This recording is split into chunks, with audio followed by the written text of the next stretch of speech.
Thank you for being here in, well, one webinar again with you, sharing with you, trying to finish to get into the end of the year after 2 years of working in this remote environment. I imagine how you feel. Okay, so I welcome you with all my pleasure, with all my respect, and telling you thank you for being here on behalf of Nutesa. Thank you for sharing with us this session. I hope you really like this. You know, I'm Patricia Medina, academic consultant, Nutesa's academic consultant. Let's see what we have here. This is our session for today. This is our session for today, from chalk to Zoom. Ready for the challenge? More than sharing you some like tips or how you are going to work, because I'm sure you learned how to, where all of us learned, okay, how to be working with this son of a sudden change that we had from last year on, right? So some recommendations, some important things that we must be feeling, since we are teachers and we need to transmit to our students also how we are feeling, right? Not only them, but how we are feeling from now on. So let's start. Ready for the challenge? I'm sure you are. Let's see. From chalk to Zoom, ready for the challenge? This is part from the academic department. Tell me, and please, I don't know if somebody can help me read in the chat box, right? What does it mean to teach in the 21st century? What does it mean to teach in the 21st century for you? Can you tell me? Can you help me? What does it mean? Okay, can you hear me writing in the chat box? I can read. Challenge, yes, challenge. Ticks, good. What else? What else we have? Challenge, ticks. What else? Stress, yes, yes. I totally agree with you. Stress, emotions, yes, that is true, right? This is something that we feel when we are teaching in this 21st century, especially these 2 last years, right? Let's see what else I have for you.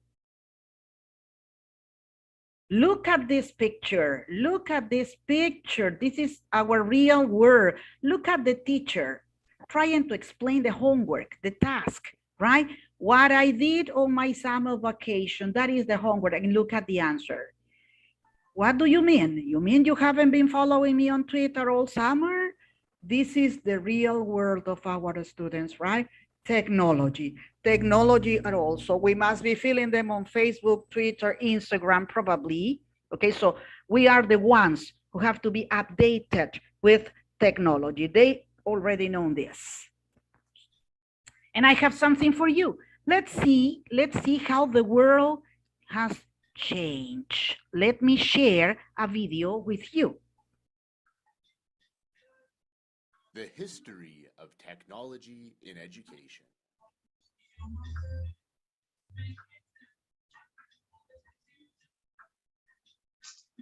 Let's begin. How this history began. Look at this. The very beginning. And then look at this.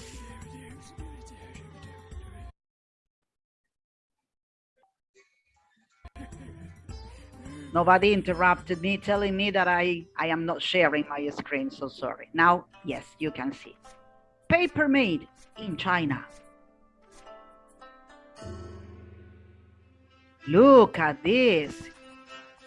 How the world was changing. Yes. Look.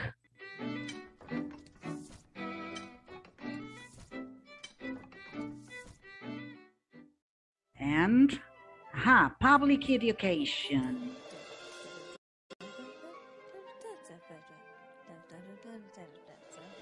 Look. Public education, the blackboards. Remember the blackboards?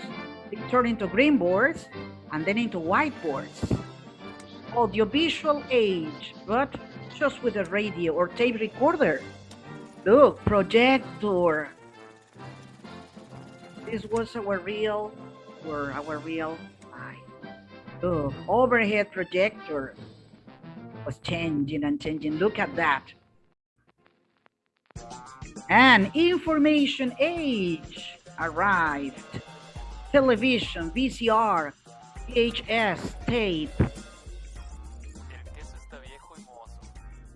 Yes. What else? Computer age. Now we are close. Now we are close. Hey, look. All of the students with their computers. Continue with the computer. The first smart board, interactive whiteboard. Yes, it was amazing. Now the digital age. Yes, here we are. Okay.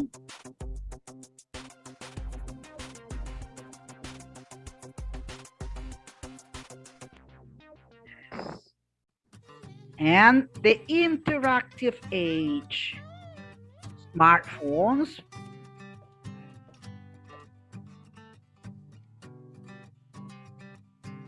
Yes. Interactive age. Yes. Another smartphone. Working with the smartphones in class. Interactive age again, the document camera. Look at this other tool. And then graduation time. Yeah. Here we are. Here we are. Look, he's a teacher now. How are you going to shape the classroom of tomorrow? Yes, okay. Probably we didn't know anything, okay. 2019, we were so happy working in our presential classes with our books, probably with the smart boards, probably with some technological devices, right? With some technology tools. But who could tell us that from one day to the other, our lives changed and we had to learn on our way? Nobody but our side telling us, you have to be connected like this, connected like that. Imagine listening to Zoom, Meet, okay? Nobody, but we had to learn. And now, after 2 years, we are here. We are here, standing up and continue with this. And even though we are going to return to our classes, nobody knows, right? We must not lose what we have these 2 years. We have to combine, okay? Because this was a challenge for us. 21st century learning, let me show you something about this. First of all, learner center. Yes, student is responsible for learning while the tutor or the teacher in this case is responsible for facilitating the learning. Of course, remember that we are not only teachers but monitors. We have to be transmitting, okay, what we really want to get from our students. So the idea is that we have to give the clear instruction, okay, the tools they need, and then monitor what they are going to do, because at the end, what we really are looking for are for the results of our students. We are prepared, okay? But what about our students? Only reading books? No. They need to be personalizing, making the language their own so they can have a natural communication. Visibly relevant? Yes, because it's causing personal or social change. Yes, because technology was another different word for them and for us. Interdependent, because it's increasing collaborative work. This is very important, okay? We were thinking that probably on this environment, we cannot be able to work into groups. Yes, you could do this because you can assign different or the parts of different projects, and then in this environment, they can make exposition in a collaborative way. Media-driven technological tools. Yes, we have to guide our students to be working with this tools that are now important. If you remember, right? Years ago, it was forbidden to take cell phones to the classes. Now is a must.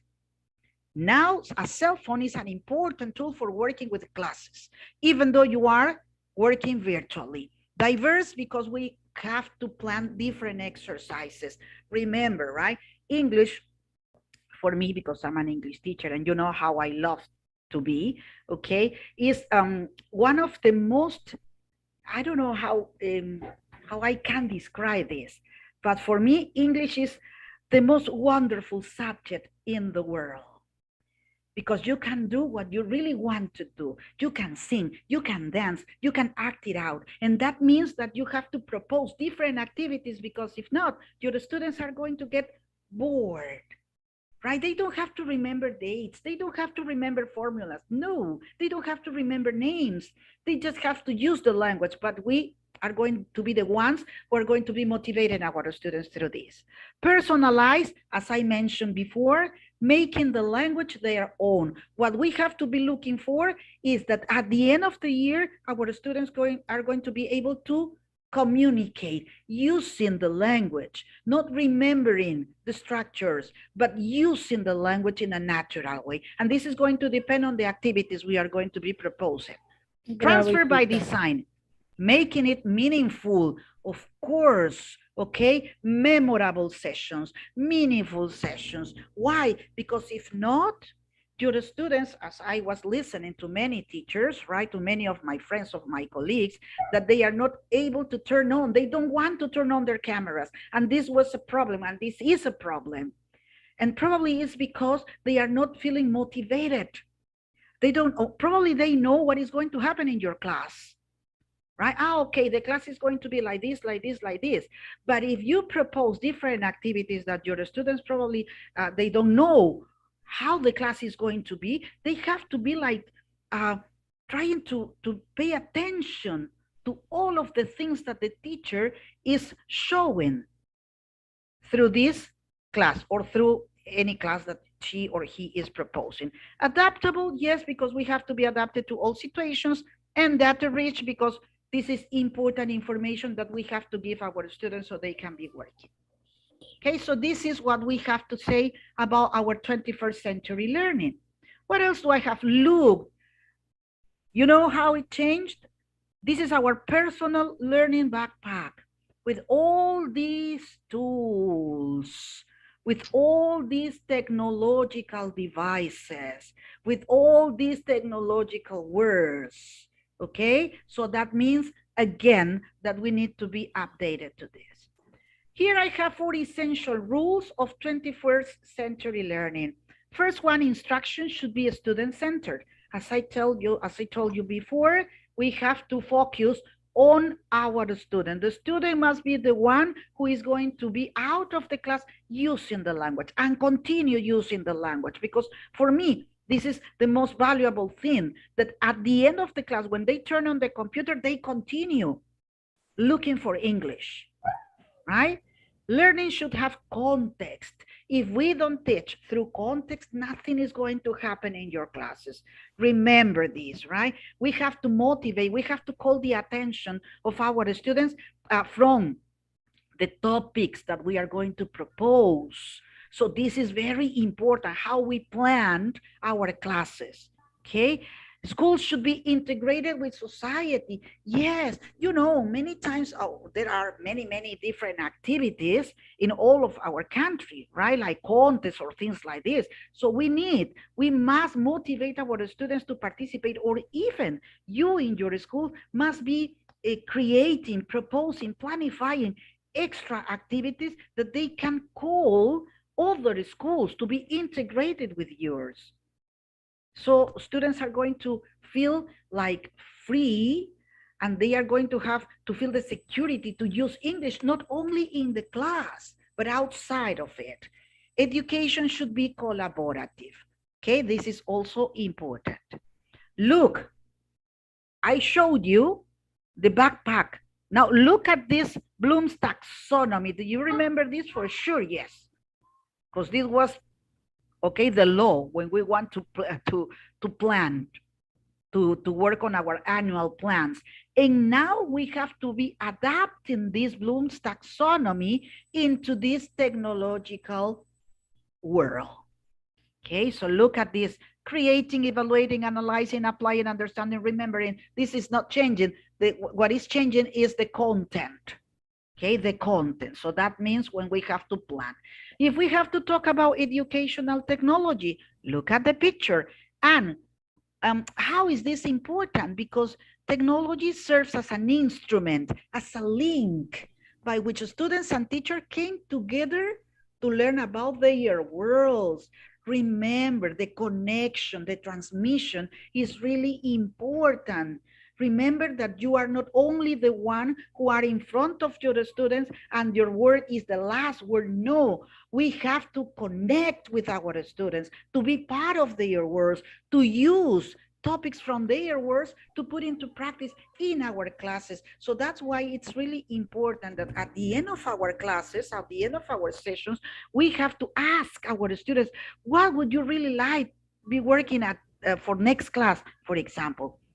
Not the traditional question, did you like the class? No, because the answer for sure is going to be no, because you know your students, you know how they are, right? Even though your class was amazing, but they are like this, right? But if you tell them, okay, next class, we are going to be talking about this. Remember about flip learning, right? That you have to send your students home with the topic for next class so they can be prepared. And you can assign them to bring material for next class. Okay, so they are going to be, or you are going to be involved in their work, in what they really want. What is the need to use technology in education? Not only because we had this pandemic, not only because of this, right? But because now technology is a very important gun, if it is the case, together with English. So our students can fight against the world. And here I have to mention about this friend or not friend that we had. The COVID-19 is demonstrated why online education should be a vital part of teaching and learning. If we have to think something to the COVID, okay, is that we first about communication, first about family communication, and then the use of technology. Even though it was really bad, really sad because of all the things we passed, but if we have to take something into as an advantage, is that this forced us to be related with technology. The effective use of digital learning tools in classrooms can do what? Increase student engagement, help teachers improve their lesson plans. You have to include technology in your sessions, facilitate personalized learning, and also help students build essential 21st century skills. Okay, we were talking for so many times about this 21st century learning. Look at this message that I have for you.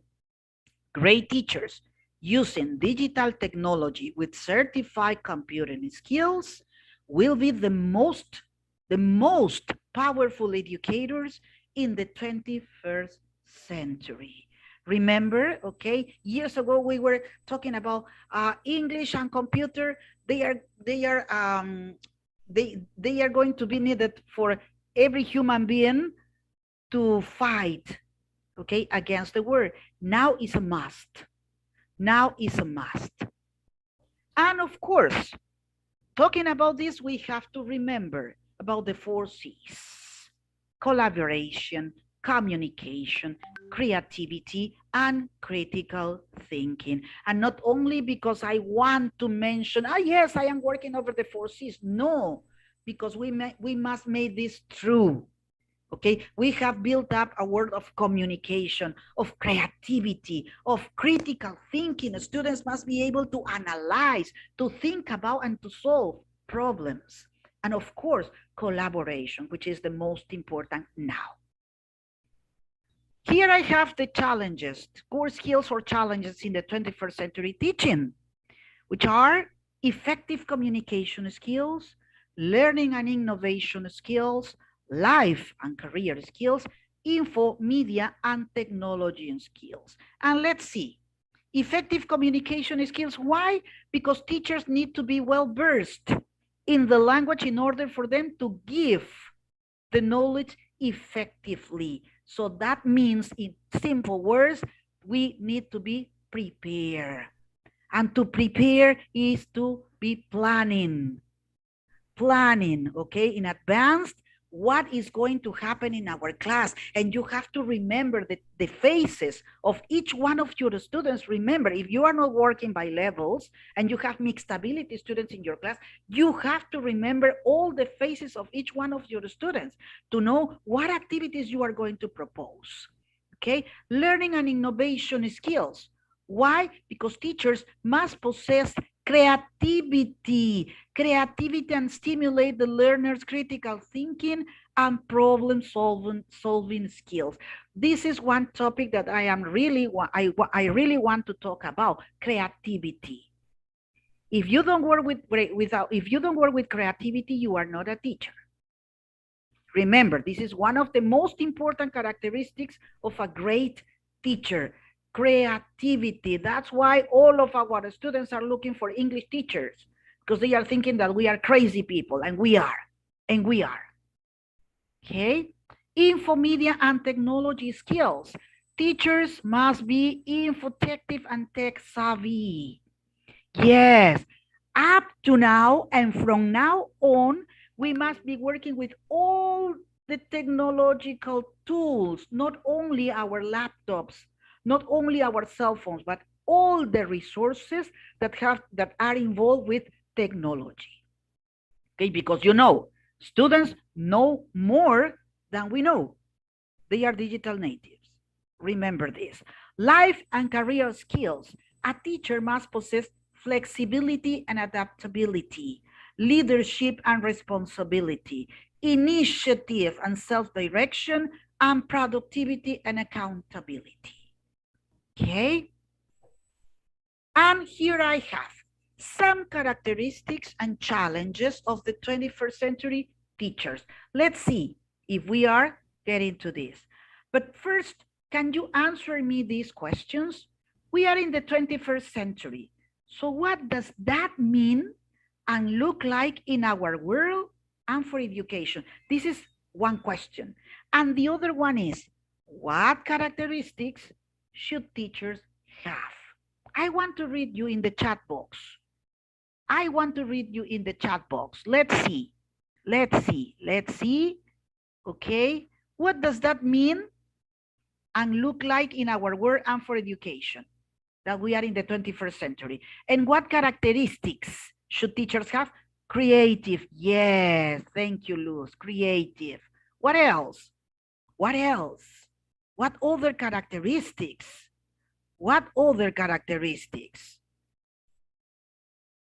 Keep learning, of course. Keep learning. Yes, that is true. What else? Innovating. Yes, professional development, of course. Okay? Yes, professional development, motivating, being updated and be prepared to share and learn all the time. This is really, really nice, right? This is really nice. Here I have some characteristics of the 21st century teachers. Flexible and adaptive, lifelong learner, tech savvy, team leader and collaborator, creative and innovative, and mentor and role model. Let's see. Flexible and adaptive. Look at this teacher. Yes, we have to do many things, probably at a time. And look, the 21st century teacher is meant to be flexible and adaptive enough to be aware of the emerging teaching and learning environments. And of course, we have to take full advantage of the abilities of our students to make them more aware of themselves. Remember, they trust on us. And of course, we have to be loaded with innovation and dependencies that keep changing and we must be informed. We need to be informed. Lifelong learner, look at this picture. Lifelong learning is the superpower that elevates you to new heights. Is that true? Yes, it is.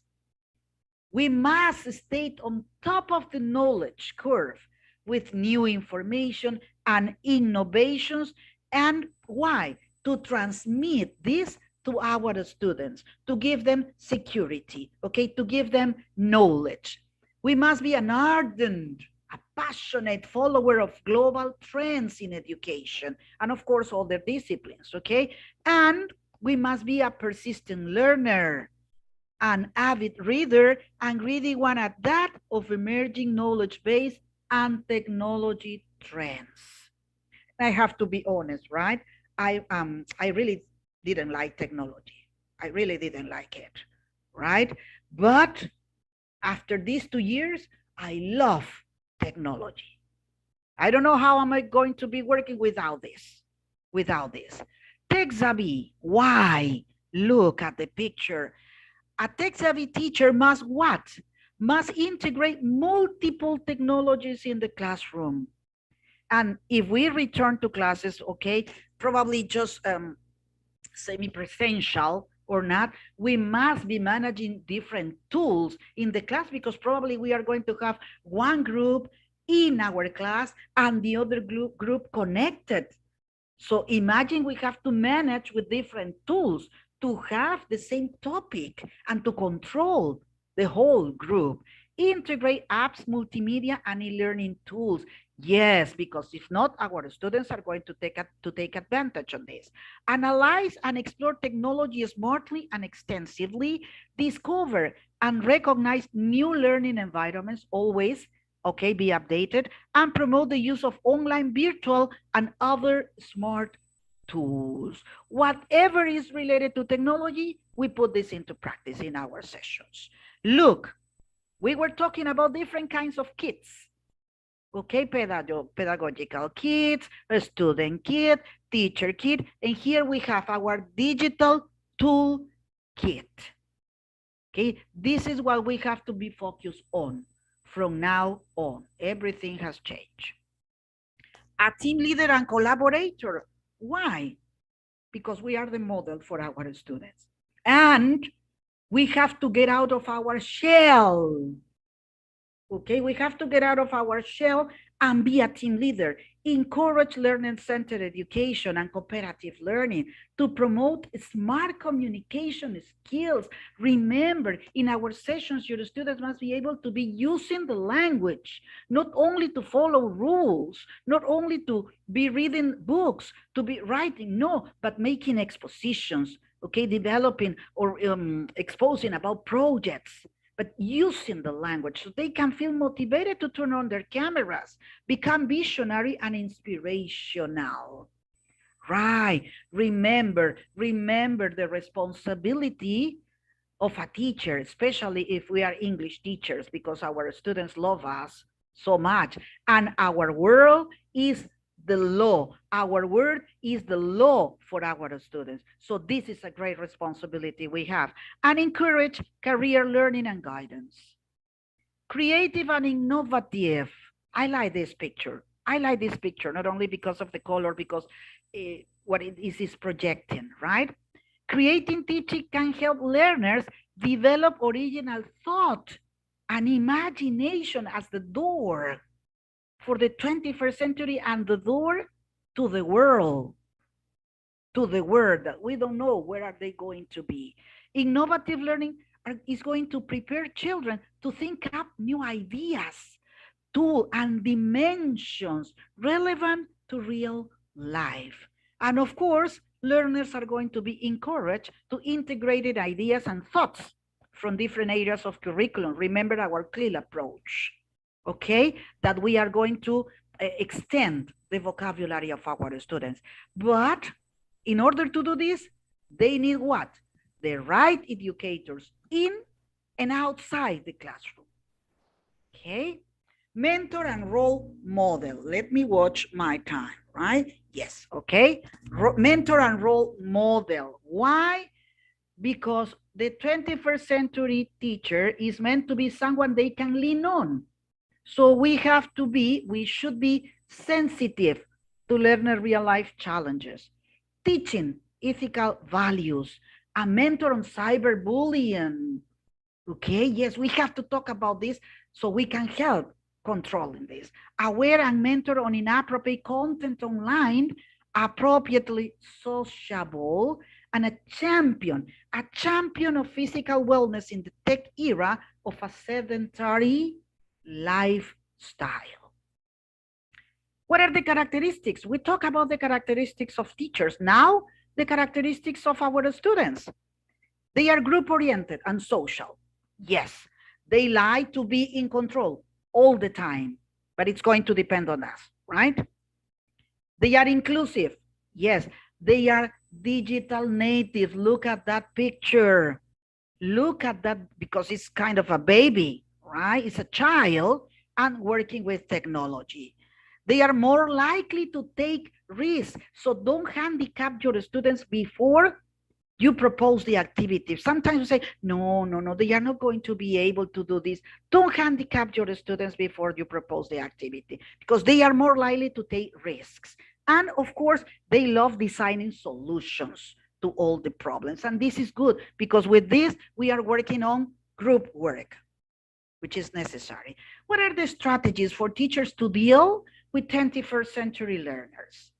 We have this blended learning, cross-curriculum teaching, flipped classroom, differentiated instruction, and integrated technology. And here we have blended learning. We have these 5 interactions to make a blended learning model robust. Student-to-student interaction, student-to-teacher interaction, student-to-community interaction, student-to-material interaction, and student-to technology interaction. These are the 5 interactions, the most important interactions of a robust, of a very based blended learning model. Cross-curricular teaching, yes, because these increased opportunities of technology integration, an approach that may involve these strategies. Integrated teaching, inquiry-based learning. Remember, as many questions your students are asking, okay, they are going to learn more. So we have to start our sessions with this kind of discussion. And with this, we are inviting our students to get into our session. Project work. Projects are important because they are going to develop researching. They are going to analyze by themselves. They don't need you to do this. Discovery learning. Yes, it's when we talk about grammar, right? Now grammar is taught by context. First, I want them to use in a conversation, and then we are going to be working with them about what they were using in their conversation. And of course, problem-based learning. Flip learning, we know. Now we know more about this, right? From traditional classroom to flipped classroom. I send the information to my students so they can have the opportunity to check this information as many times as they need.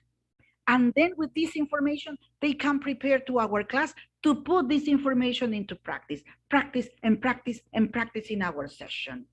And then I give them something else so they can continue working with this. And it's like a circle, right? And it's like a circle. But if you can see in our classes, they put into practice. And this is what it's going to be motivating our students. Technology integration, providing enriched learning environment to tech-savvy learners of today. All of the tools, all of the platforms that we have on our hands. Differentiated instruction. Why differentiated instruction, Patricia? Why?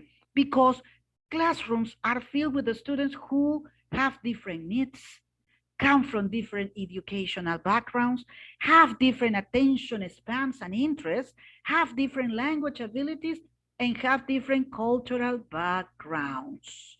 Even though we are working by levels, because sometimes, I'm not talking in general, but sometimes we put into levels, but according to the capacity of our classrooms. And probably we say, okay, this is level 1, but okay, I have 20. And here in the other level, there are 30. No, no, no, no, no. I can pull one student to my level, but it's not the real level, right? So even though you work by levels, we have to analyze this to make or to use or to work with differentiated instruction.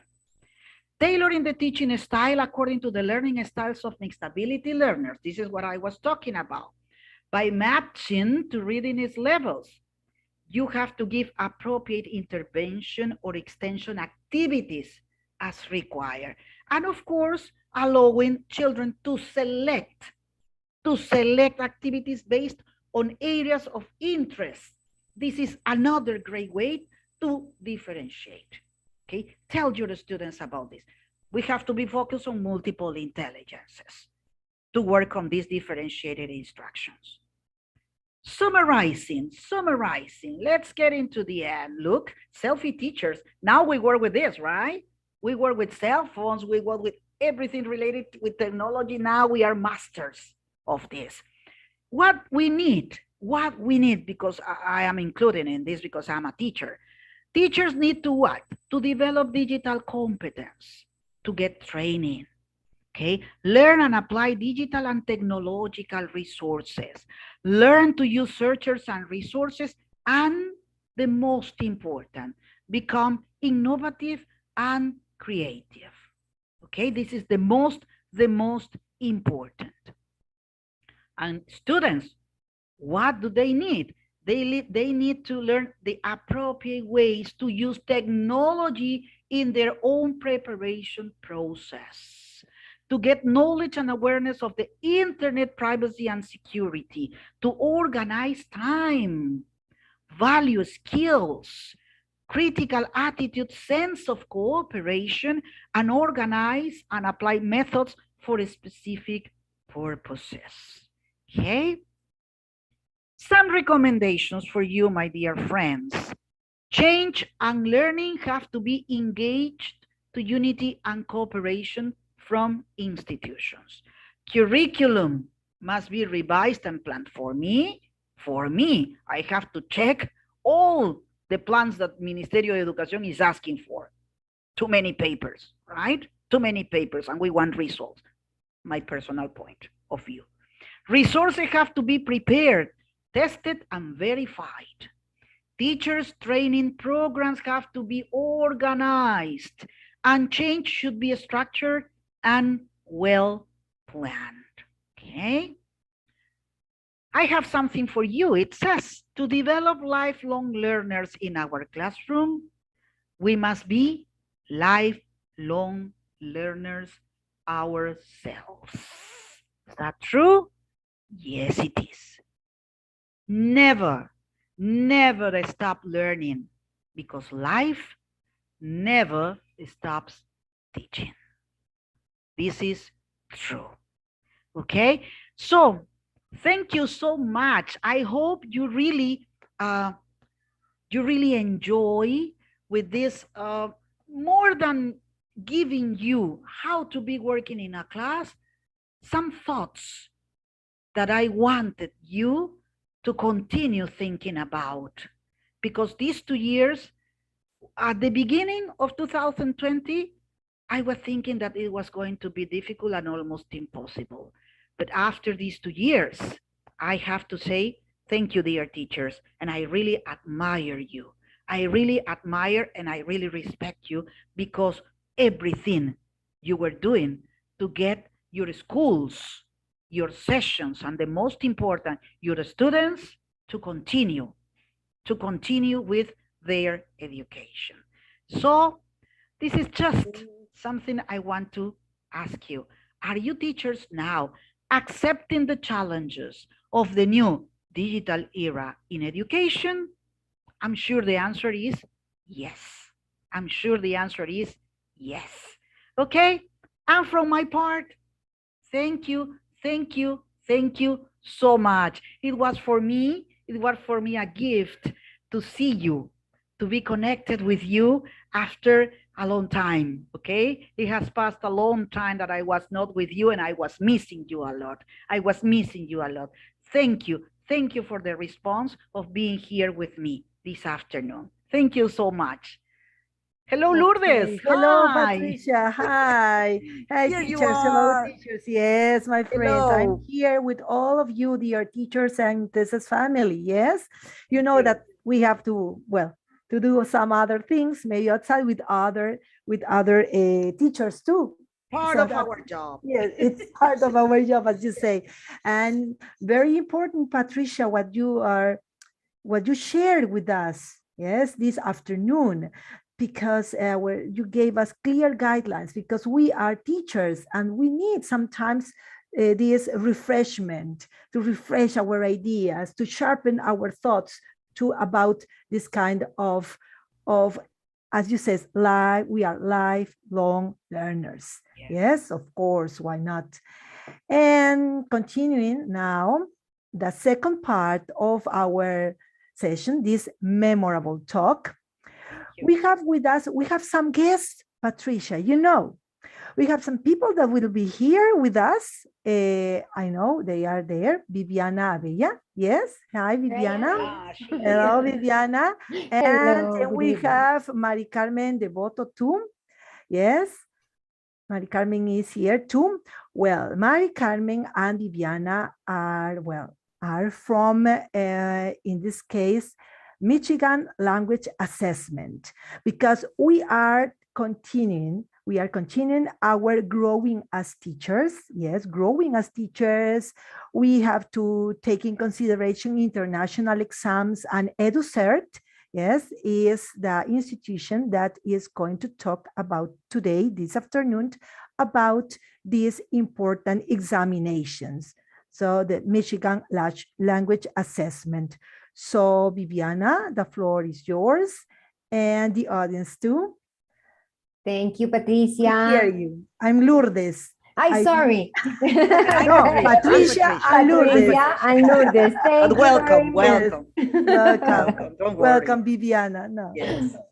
Well, thank you very much. Hi, everyone. Good evening. I'm based in Colombia. My name is Viviana Bella. I am the Business Development Manager for Michigan Language Assessment in the Andean region. And today I have the pleasure to be with you, thanks to Esther, who invited me to be part of this big talk. And of course, because EduCert is one of our authorized centers in Peru. So that's the reason why they invited me, because of course, in general things, they offer our exams.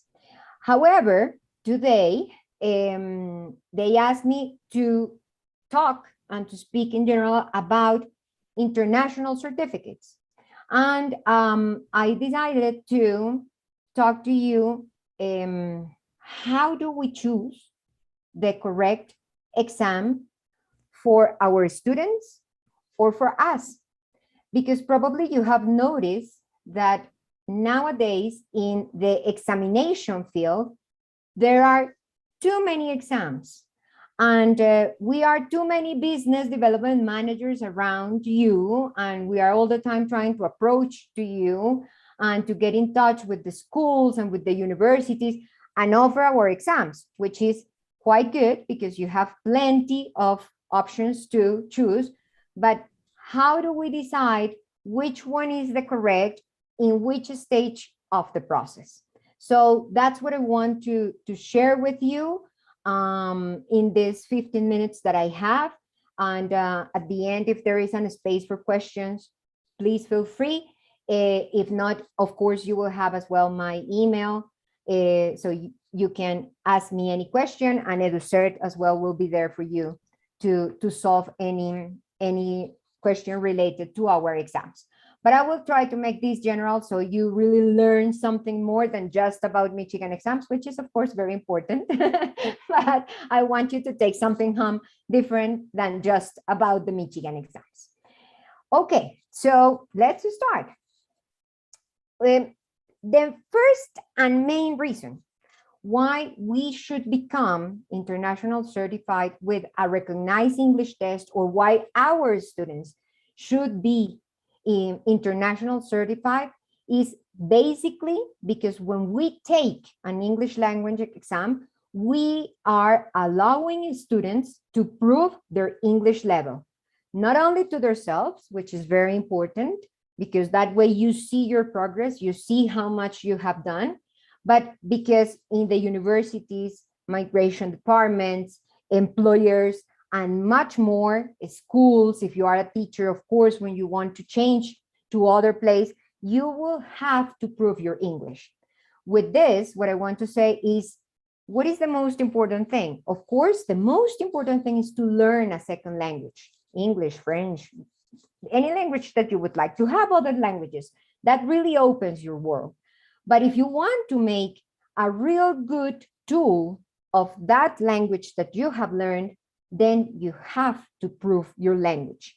And the only way to prove your language is by taking an exam. Of course, cannot be the traditional quiz or exam that we have in class. It has to be something more. And that something more, for every specific duty, there is a specific institution or place that creates that. And that's the reason why we, international evaluation boards, exist in this world, because we would like to create this as a standard for all the different countries that speak English. Different type of English, as you know, but it's important to have one standard to assess everyone. And that's what we do.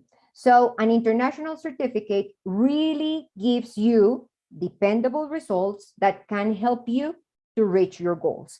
Because that way, it doesn't matter what type of exam I take in terms of all the different options that I have in the market, but of course, all of them are related to a specific common frame. And of course, we will be able to prove all what I know. So that's the first reason and the most important. So anytime that we decide to learn a second, third, fourth language, if it's the case, or we are teaching English to our students, of course, it's very important to encourage them to finish their courses, not to leave things at the very beginning.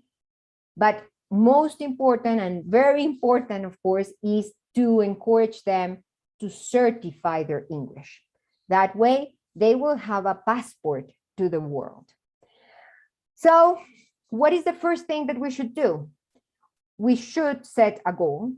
And that goal is based on this standard European common framework that we have, that you know is not only for English, it's for any other language. That was the reason the European framework was created. When the European Union was created or established, they also found a way to say, okay, if now different workers from different countries are going to be able to go from here to there, how do we know that that German person speaks the same English than the people from, well, before the United Kingdom, or that the Spanish person speaks the same Spanish than the Italian person, if we don't have the same rule, the same standard? And that's the reason why they created this, which is, as we all know, the European framework. And they established that there will be basic users, independent users, and proficiency users. And that's the way all the English programs nowadays have established their goals. Of course, every single school, language center, university is completely free of deciding how to work their program around this. But at the end, when we have to gather all of us in the same point, we should be able to say, okay, we're going to take our students up to a B1 level. We teachers would like to be in a C2 level, and that's the common language we have. So it's very important to set a goal, because when we choose an exam, that's the first thing that we should take into account.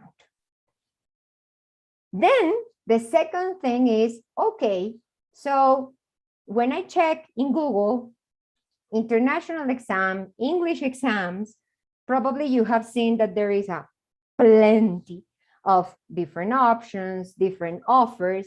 And then the question is, okay, and how do I know which one or what is the correct exam that I should choose for my students or for myself. And then we should know that in this marvelous world of exams, there are different type of exams. And of course, all of them are based on the European Common Framework, but they have different usages. And the other important thing to say is that depending on the usage of the exam, they have a different core or they have a different heart. And that's the reason why we create different exams. So for sure, the first thing that you can find on the internet is a free online test. As you can imagine, when an institution offers a free online test, of course, they took their time to create that exam, but it's a basic exam that is going to be always online. It doesn't change much one version to the other. Probably if you take one after the other, you will notice some little differences, but it's very standard. It doesn't want to go deeply. It's just for, technically, it's for commercial purposes. Because if you take it online, after you take the exam, what comes next? Automatically a button that says, if you leave your data, we will contact you and we will let you know more about the program, blah, blah, blah, blah, blah. Some people even say, I am a C1 and that test is saying that I am a B2. Probably yes, because it's a commercial way to invite you to start your English courses. Is it valid? Yes. Is it too far from or not real of my current English proficiency? No, I think that they are accurate, but the accuracy of those exams probably is around 60%. I mean, they are used for a commercial purpose. There are some others, which are the placement tests. And usually we evaluation boards, we offer placement tests. And the placement test is mainly to, if I have an English program, well, the first thing I should do is I have a group of 10 people. I have a diagnostic or placement test to know in what level that people should be. So, of course, it's a lot more accurate than the first one, but it has something that is also interesting. When we are talking about the European Common Framework, we are talking about different levels that has a band. I mean, I have the A1 level, and the A1 level will correspond to a certain score. And I could be at the bottom or in the upper part of that band. When I am taking a placement test, they are not going to give me that detail. What for? Just by telling me that I am an A1 level, it's more than enough. Because then I know, as an English center, that this student should start in an A1 level. Upper or in the bottom, maybe that it doesn't matter. Has to start in the A1 level. There's not much more detail. What could be a difference? The placement test, usually you could have one or two versions depending on the purpose of the evaluation board. And they can also be used as a progress test, depending if the evaluation board is offering more or less versions of the same exam.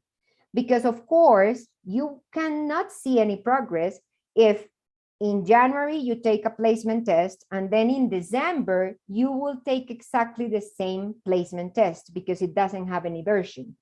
If I have different versions, then that exam is not only a placement test, I can use it 1 year later with other version of the placement test as a progress test. And I will make a difference between the moment one to the second moment or situation where I am testing my students again. One important thing, placement tests are not secure. That's important for you to know. They are not secure. They are not aimed to be secure.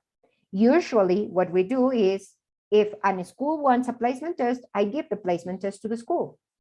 And the school decides when to do it, where to do it, how to ensure security of the exam, if there will be a teacher taking care of the kids, or if you just allow them to take the exam at home without supervision.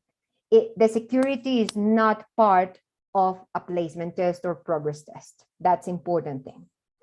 Then we have institutional tests, which are tests that are created by evaluation boards, but they have a purpose and is as well to give a more accurate, better, detailed idea to the institution on what level the student is.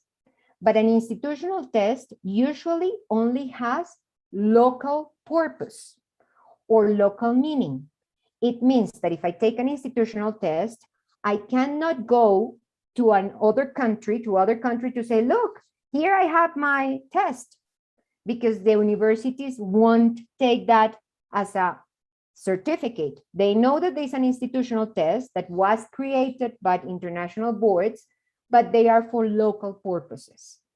And then we will have the international certificate, which is for sure the highest stake exams that we all know. And those international certificates are the ones that you can take it in your country for local purposes, for graduation, for the end of your career.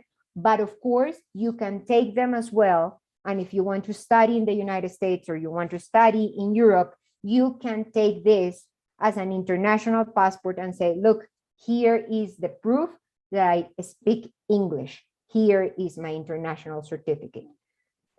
What, of course, will be something that will differentiate one of the other? The price. Without doubts, the price. We know that in our societies, in our countries, of course, the price means a lot, but we should know why one or the other could be more expensive than the other. And the reason why international certificates are expensive is because, of course, they have behind them all the best things of an evaluation board: the security, the research, the assessment. Everything is much better in terms of an international certificate, because for ensuring that, we have to create too many things in different ways. Just to give you some examples there in that image, you can see some of the exams. So, for example, does anybody know what, from those names that you see on the screen, which one is an institutional test? From those that you see there. Anyone want to guess? Give me an idea. Send me a message. Any idea?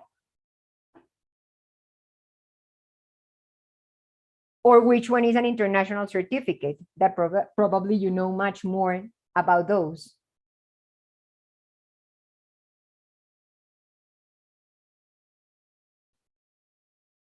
Okay. Miss, I'm sorry. My name is Maria Teresa. I would like to know about the Michigan certificate, which I know that there are many types of Michigan certificates. That's right. Which one? I am going to tell you. The next slide is the only one which I am going to more or less talk about Michigan, because as I said, I didn't want to monopolize the conversation with Michigan today. But I will let you know. The one that we have on the screen is the MET. MET is the international certificate from Michigan, and is the one that has, along with ECC, ECPE, they have, of course, all the international recognition for teachers in different countries, different governments. So those are the exams that are for the higher education field. And that's why MET is on that screen. An example of an institutional test is APTIS. I don't know if maybe you have heard about these exams. It's from the British Council, and this exam is an institutional exam, which means that the British Council gives the exam to the university, to the school, and they decide what to do with that exam. Of course, for example, we evaluation boards, we also have placement tests. We have one that is Michigan English Placement Test. Cambridge has a Cambridge English Placement Test. Cambridge also have an institutional exam, which is LinguaSkill. And there you can see, same happens with TOEFL. TOEFL has an institutional test, which is the TOEFL ITP. Which one is the international? The TOEFL IBT. But because we are in a business, of course, we have different offers for different people. And that's the third thing that we should say. Then, from this marvelous world of exams, you should be sure of taking the exam that is designed for your goals, according to your age, according to your purpose. That's very important. So, as I said, only here I am going to explain very quick. For example, in our portfolio, this is Michigan Language Assessment portfolio. On the right, you can see the exams for the higher education field. On the left, you can see the exams for the schools purpose.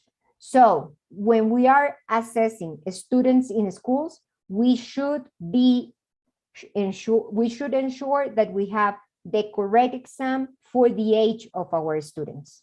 That's the reason why we have one exam that is for primary school, MYLE. We have another second exam, which is for teens, adolescents, which is the MET Go. And we have the MET, which is an exam that you can take from 16 years and above. So it could be the exam for the last year in high school. That could be your entrance to the university, or could be the exam for professionals, for teachers, that once they finish the university, they need to prove their English level. MET is an exam that goes from the A2 to the C1 level. And the other important thing to say about exams is that you are going to find exams, level-based exams or multi-level exams. Which ones are the most famous multi-level exams? IELTS, TOEFL, Michigan. So, as I said, for example, what means multi-level? That it assesses from A2 to C1. And it tells you exactly where you are. When it's a level-based exam, is the type of exam as the one you know from Cambridge. In Cambridge, for example, you know that in A2, they have an exam that is named Key. B1, preliminary. B2, first certificate. We have also a level-based exam in that level, which is the ECCE. If you want to prove your proficiency, then you should take an ECPE in Michigan. So that's the other important thing to take into account. How do you feel more comfortable? By taking an exam that is a level-based exam, how do you think your students will be more comfortable?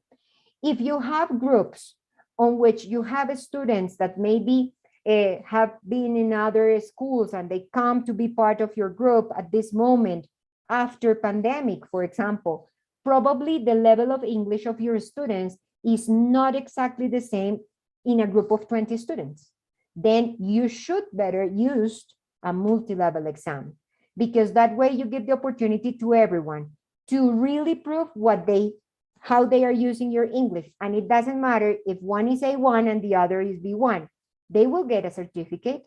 So you are also motivating your students to continue in that learning process, which is very important. The other important thing is at least, this is just an example. When you are going to choose an exam, be sure that you are taking into account the following criteria. Of course, the developer or the evaluation house. It has to be a serious one. Cambridge, ETS, British Council, Pearson, Oxford. And if you continue searching, you will find many more. But there are some, for example, Cambridge, Michigan, you know that we are the same house, the same evaluation board. We have more than 100 years of experience. So that's something that you should take into account.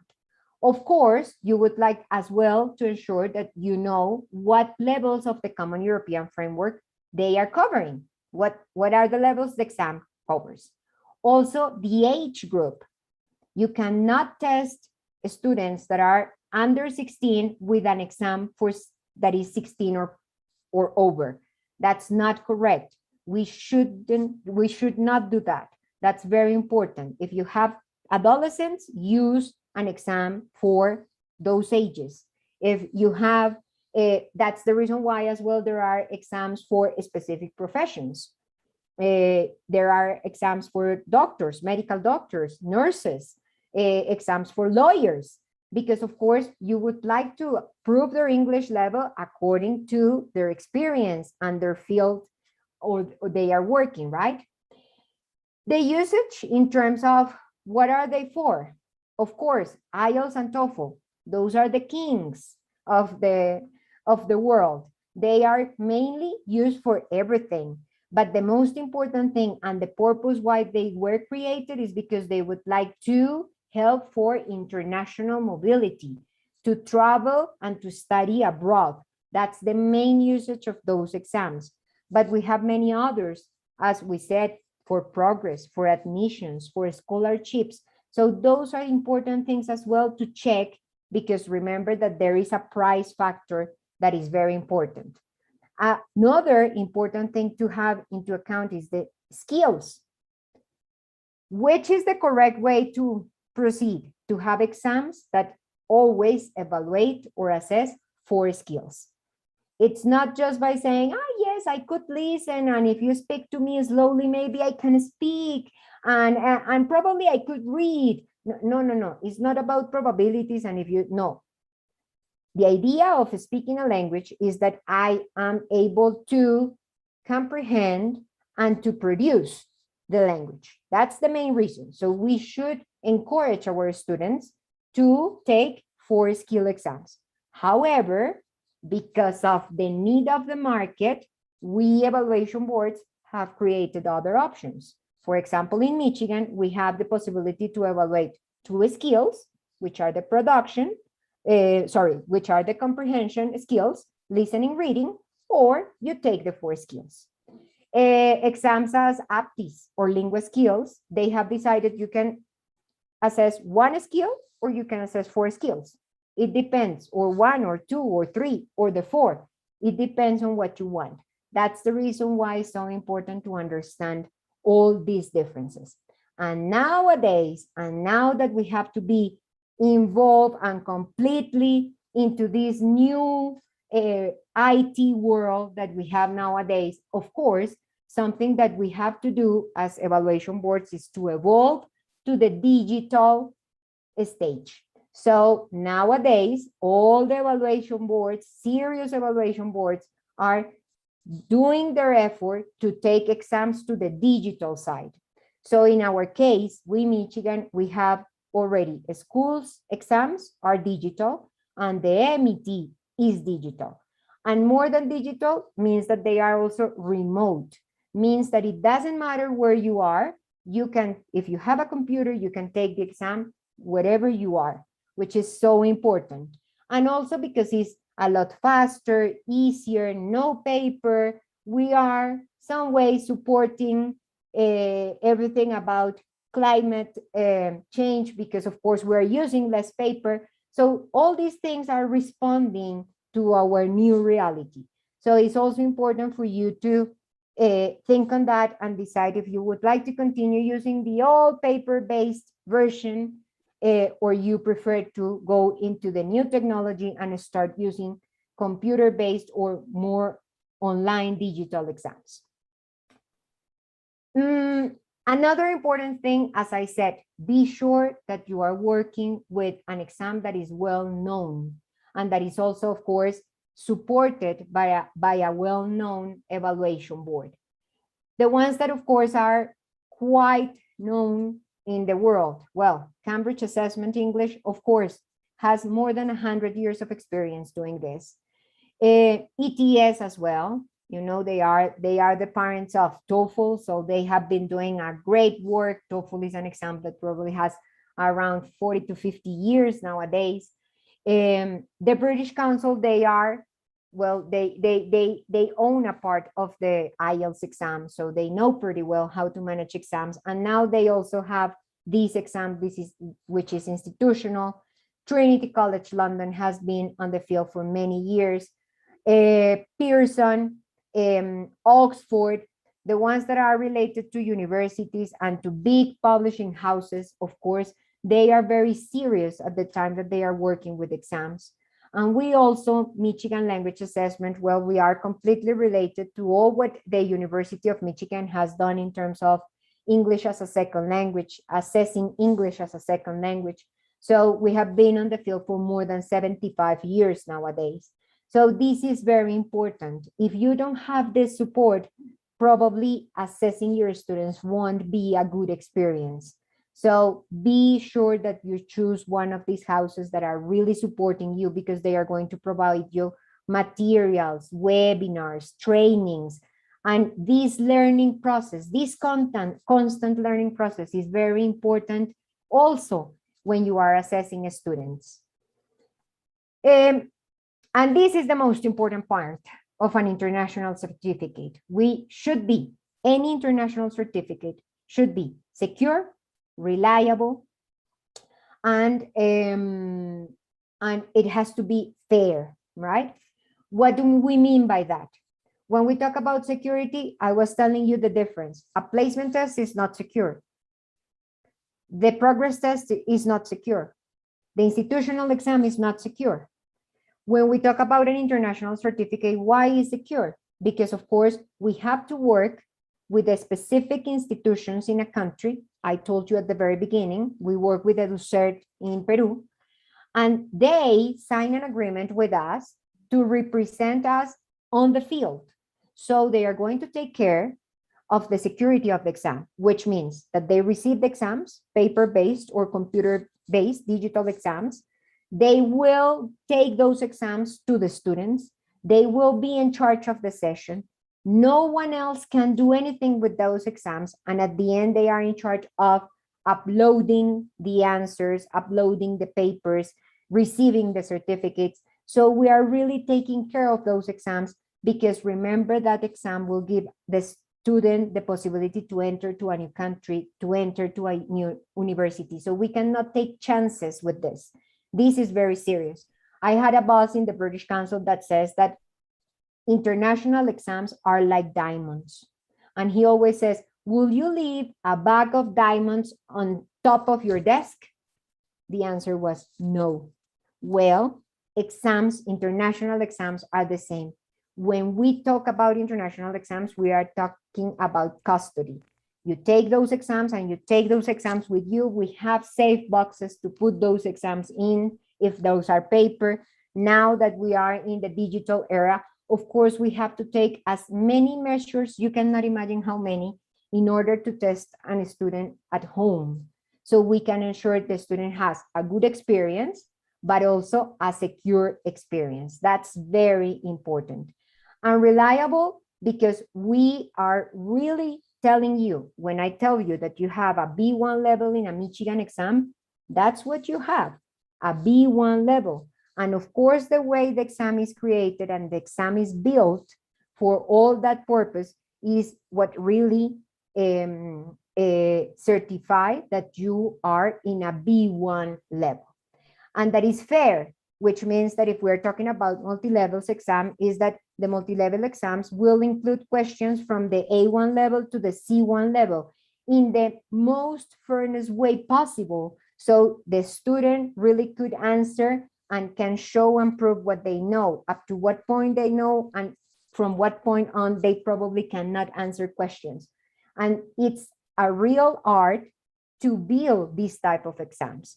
I know that you teachers, every single day, you are planning exams, short exams for your students, but you can imagine as well how difficult could be to create an exam that has 100 questions and that is aimed to really say on what level of English the student is. And it's the same exam that you have all around the world for all different cultures. So that's something that is quite important.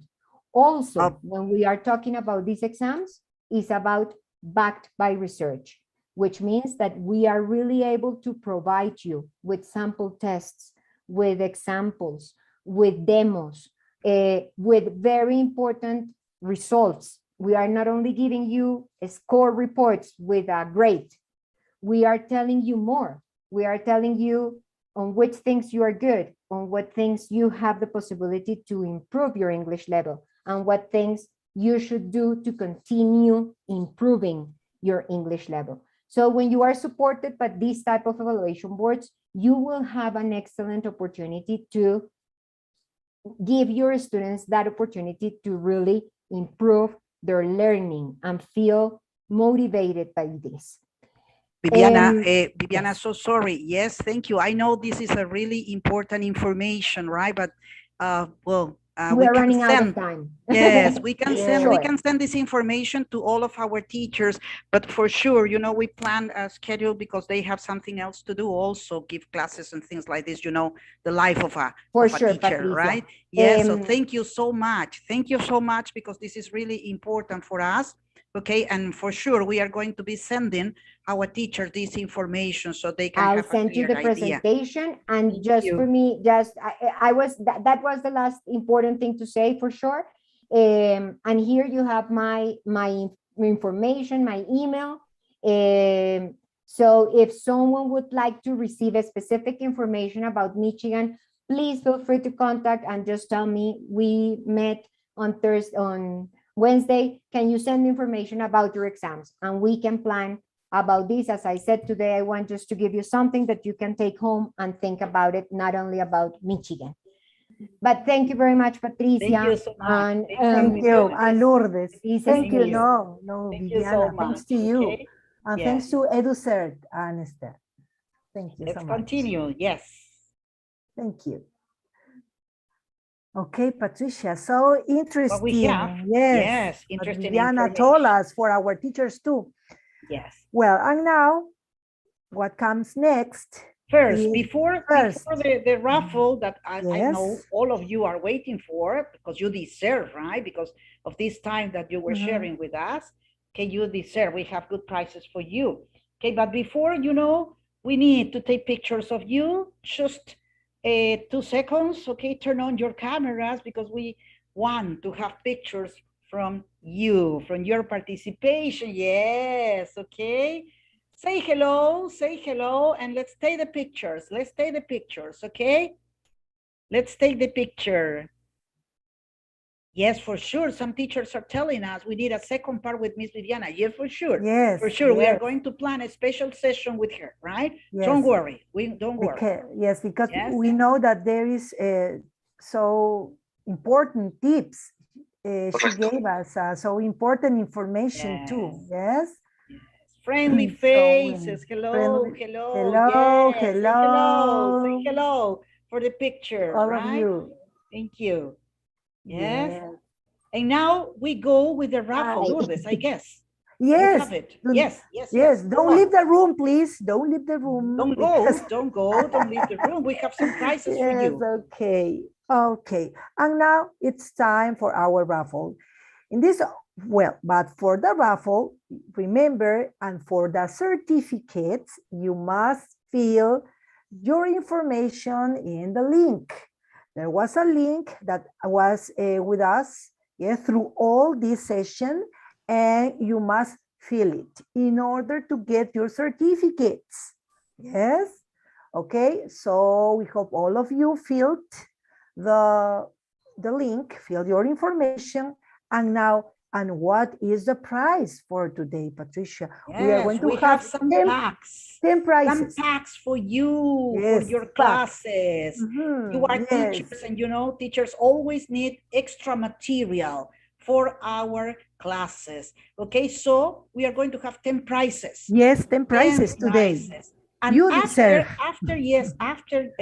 we have the raffle, then we are going to coordinate with you how we are going to give you the prizes, right? But there are 10 packs for you, for your sessions. I hope you really like it, okay? Yes. Yes. Okay, so our marketing department is ready Juanita. for the wheel, yes? It's Juanita y la ruleta, okay? For the raffle, okay. Yes.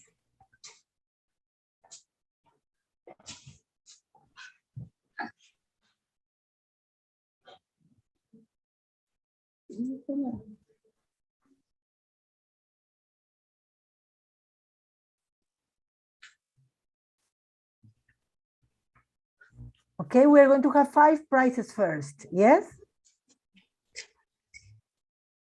And let's see the winners. Who the winners are. Okay, Patricia, and the winners Catherine are Ortiz, are you here?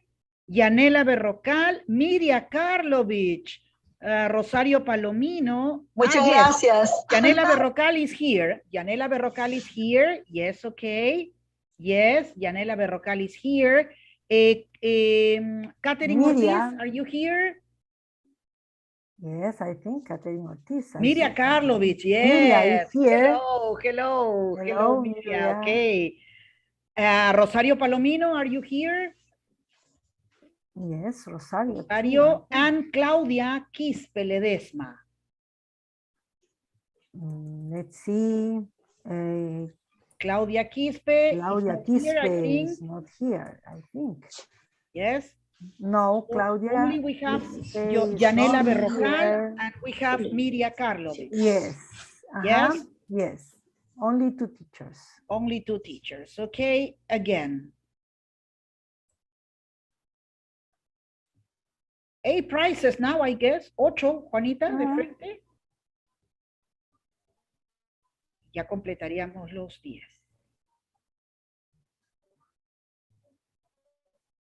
Okay. Thank you, Miria. Thank you for Thanks to you.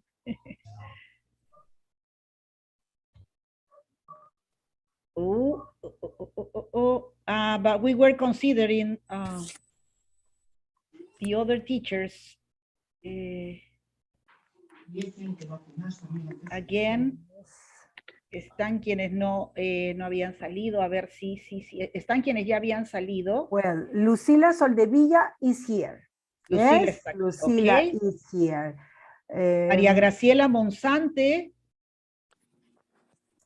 María Graciela is here too. Miss Shelly, hello. Is here too. María Graciela is here too. And then we have María Joaquina. Yes, let's see. María Joaquina is not here. Estoy aquí, Mari Caballero.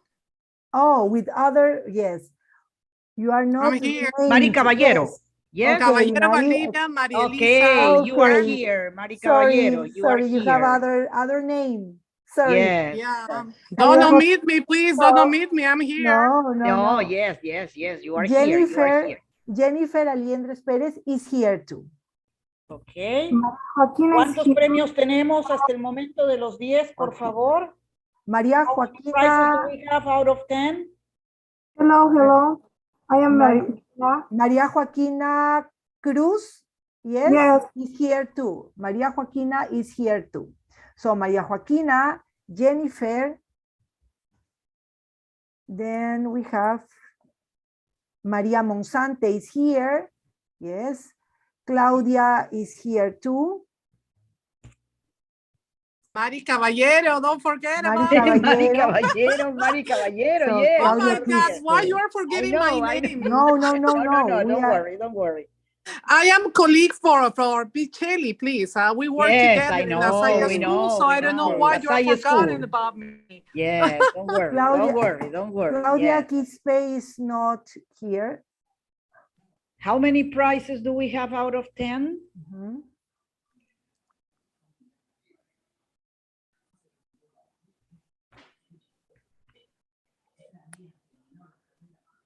¿Cuántos premios tenemos ya de los 10?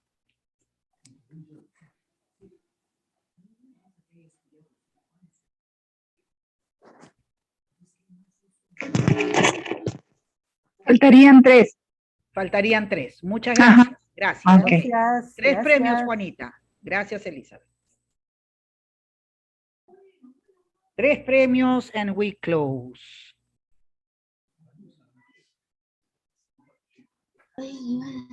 Okay.